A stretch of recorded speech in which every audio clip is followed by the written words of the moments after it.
Hello, good evening guys. Ang lulutuin ko ngayon ay lumpia na may gulay. Lumpiang Shanghai yan ha. Nilagyan ko ng kalabasa.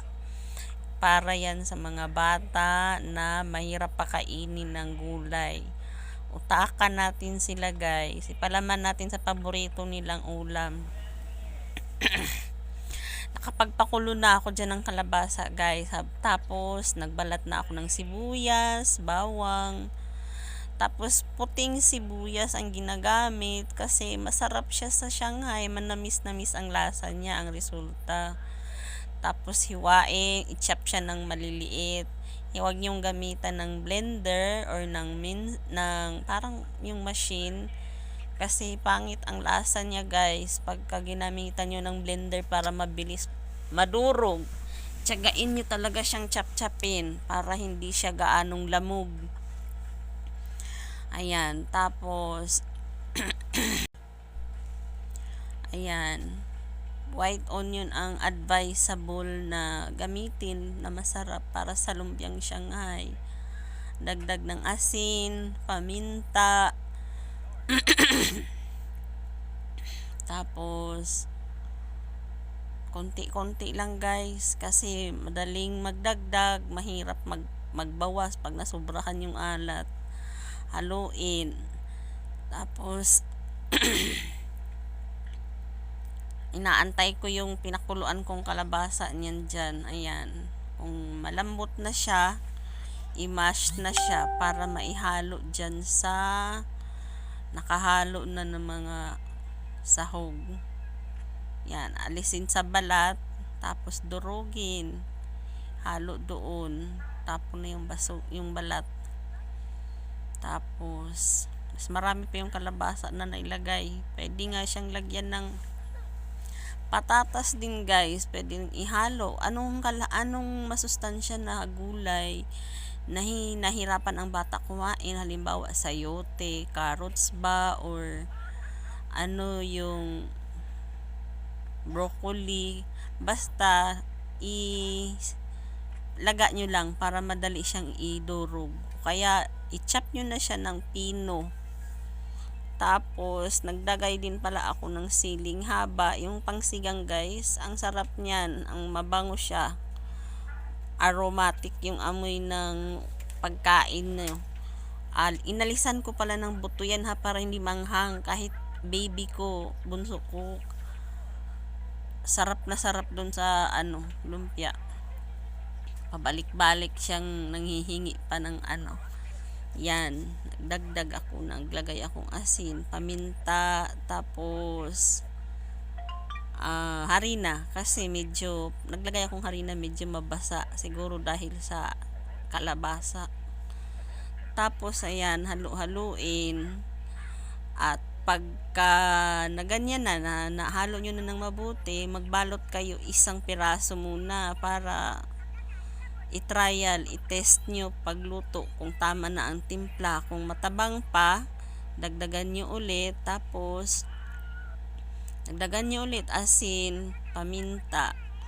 Naglagay din pala ako ng kaunting bitchin yan guys. Tapos ayan na, yun. Yan, tubig lang yan guys, yung ginawa kong panglock, ang pandikit pala sa wrapper. May sobra akong mga lumpia wrapper guys. Kaya ginawa ko yung salbaro, kung alam niyo yung pagkain na salbaro na pagkain Bisaya yan guys. Yan, ang sarap. Nilagyan ko ng toppings na condensed milk. Yung bunso ko habang nagluluto, ang isang kamay ko, yung isang kamay ko naman panay subo sa anak kong bunso dahil gusto niya, nagustuhan niya talaga yan, yung parang improvised na salbaro. Kaya tapos half cook ko lang pagluto yan guys ha. Kasi hindi pa namin uulamin yan dahil may ulam na kami, tapos na kami naghapunan yan. Ang purpose pala bakit siya hinahap cook lang, kung hindi pa talaga siya uulamin, is para hindi siya mangasim guys. Pag ang lumpia hindi nyo niluto at kinain agad, Nakalagay lang, kahit nakalagay sa ref yan, tapos raw pa siya, hindi pa siya naluto, mangangasim ang tendency. Kahit na fresh mo siya nilagay sa ref, mangangasim. Kaya dapat i-half cook siya. Itong video na to Ayan na, ay luto na. Ayan na yung anak ko. ng lumpia. Kakaiba siya na lumpia. Thank you guys, Kasi thank you. para sa mga bata na hindi mahilig, ang hirap pakainin ng gulay. Ayan, waisan, utakan lang. Yung gulay ihalo doon sa lumpia mismo. Yung kalabasa, nagpakulo na ako, naglaga na ako ng kalabasa niyan. Tapos, ayan, instead na sibuyas na pula gamitin nyo, tip yan na white onion ang gamitin nyo kasi masarap siya, ang resulta manamis. Tapos huwag kayong gumamit ng blender para durugin, mapino yung mga sibuyas at bawang kasi pangit ang resulta. Mamasa-masa yung kanyang hindi siya masarap, malabsa, parang ganun. Kaya i-chop talaga siya, maganda i-chop talaga. Tapos ang ginamit ko dyan, giniling na baboy. Tapos, kung gusto nyo dagdagan ng patatas, pwede din. Isama nyo dun sa nilagang. Kaya lang, ang mahal ng patatas, kaya kalabasa lang ang ginamit ko. Mura, yun na lang ang mura. Naglagay ako paminta, asin, tapos, yan, tansyahan na lang yan guys. Your asin lang yung nilagay ko. Tapos, kaunting bitchin pala naglagay ako.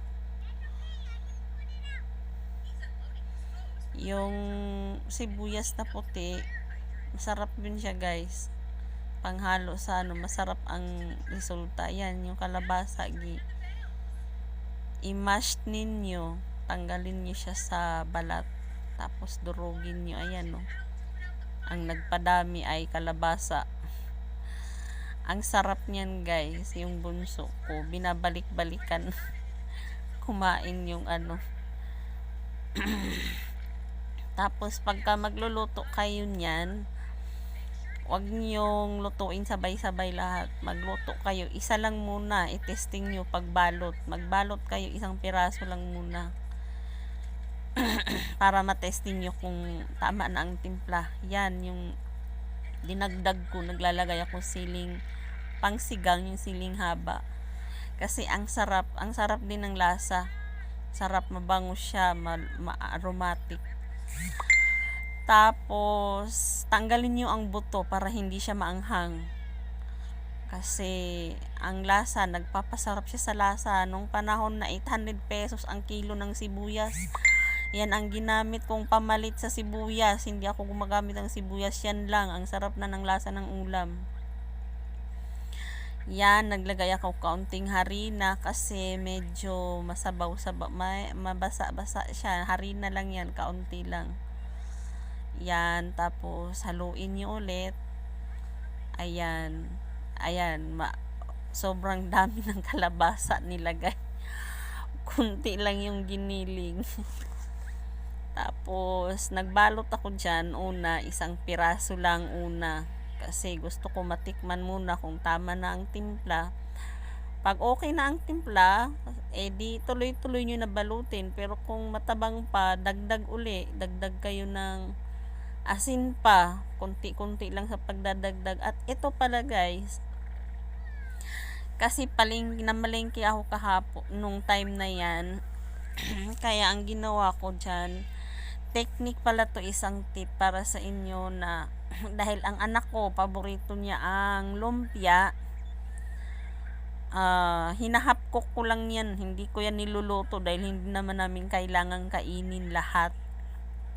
Para pag ininit namin ulit, hindi siya sunog kasi half cook lang. May sobra akong lumpia wrapper, kaya ginawa ko, pinrito ko. Alam niyo yung pagkain na salburo guys? Salbaro ba yun? Salburo. Yan, pwede siyang replacement. Ang sarap. Tapos, itoppings nyo ng condensed milk. Yummy. Yung bunso ko, pabalik-balik. na habang nagluluto ako, sinusubuan ko din siya dahil binabalik-balikan niya. Mahilig kasi siya sa crispy. Andyan, nagluluto ako, tapos subo na naman siya dahil panay ang balik sa akin. Half cook lang yan guys ha. Ayan siya nagluluto pa ako niyan. Panay ang balik sa akin. Ayan, half cook lang yan, half cook.